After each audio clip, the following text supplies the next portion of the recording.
Donc l'ANSSI, c'est l'Agence nationale de la sécurité des systèmes d'information. C'est l'autorité nationale de sécurité des systèmes d'information. C'est un service rattaché au Premier ministre, qui a donc une vocation interministérielle et qui a trois grandes missions. Prévenir, définir les bonnes politiques à mettre en place pour la sécurité des systèmes d'information, sensibiliser et former, et enfin défendre les systèmes d'information existants.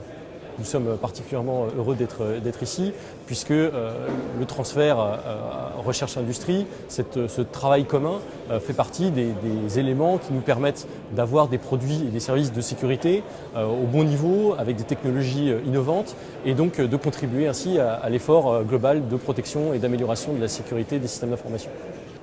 Donc j'ai principalement abordé 4 points, les nouveautés en termes d'état de la menace et les nouveaux types d'attaques auxquels nous sommes confrontés. Ensuite, un deuxième point sur les différents dispositifs que nous mettons en place, réglementaires ou d'assistance, permettant de protéger l'ensemble des entreprises et des particuliers. Un troisième point sur notre besoin collectif de créer, de développer des produits et des services de sécurité certifiés et labellisés pour garantir l'effectivité, et enfin les nouvelles pistes et les nouveaux challenges auxquels sont confrontés le monde de la recherche.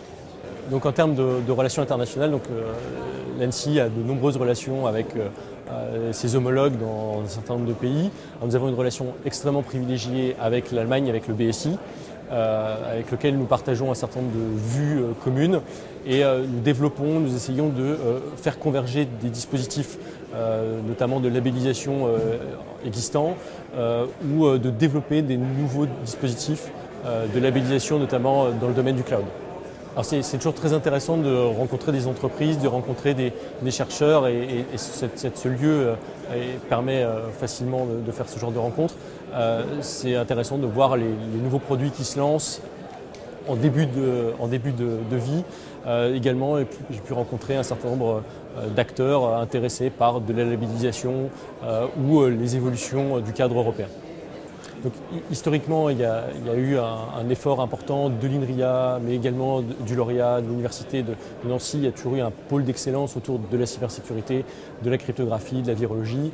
Et effectivement, ce pôle a tout intérêt à développer ces synergies avec ce qui se passe de l'autre côté de la frontière, donc en Allemagne, en Sarre, mais également potentiellement au Luxembourg, qui est relativement proche, et qui a récemment aussi développé, l'Université de Luxembourg s'est grandement développée dans le domaine de la cybersécurité.